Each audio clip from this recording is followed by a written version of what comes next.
O tropa, custom painted na crankcase cover ng NMAX version 1. Shepherds, samurai paint ang ginamit natin dyan tropa.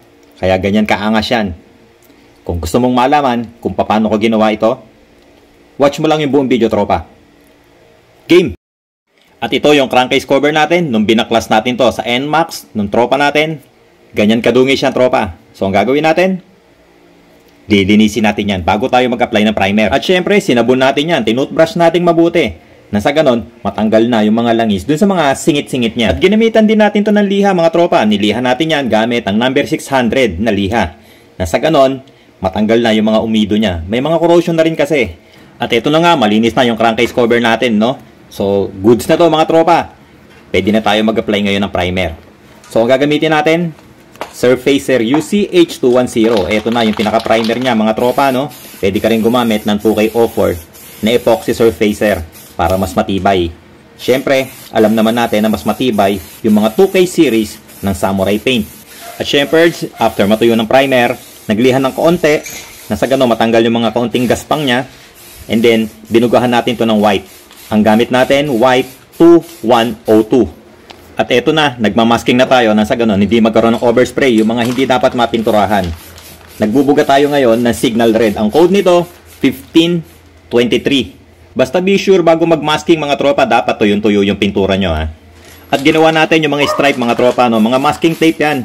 Tapos binugahan ko ulit ng white 2102 para makakuha ko ng mga stripe na red at white. So, doon sa masking naman mga tropa, no, hindi mo kailangan ikat yan dito sa mismong crankcase cover. Nagkakat lang ako sa plastic, and then kinukuha ko yan, and then itinatapal ko lang dito sa crankcase cover. Mas madali kapag kaganon, kaysa ikakat mo or lalapatan mo ng buong masking tape yung crankcase cover, saka ka magkakat. So, mas mahirap yon. So, itapal-tapal mo lang yung masking tape, solid na yan. At syempre, pinatuyo nating mabuti mga tropa. Kaya naman ngayon, pwede na tayo magtanggal ng mga masking tape na inilagay natin. Nasa ganon, ma-reveal na yung stripe na ginawa natin.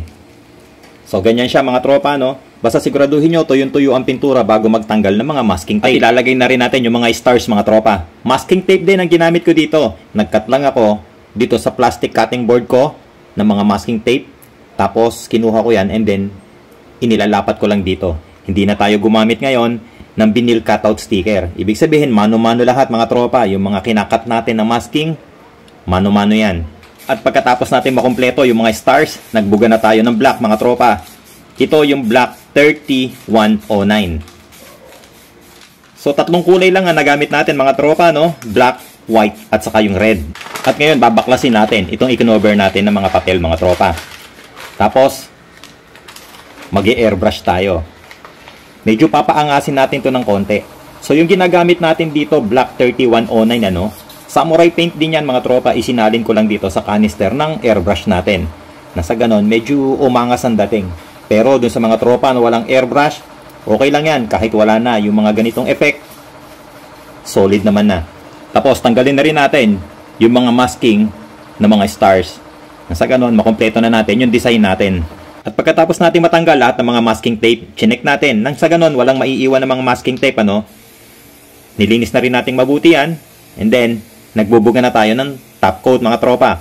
Ang ginamit ko dito, Clear 1128. Pero po pwede kang gumamit ng K1K Clear or yung 2K01 na clear, mga tropa.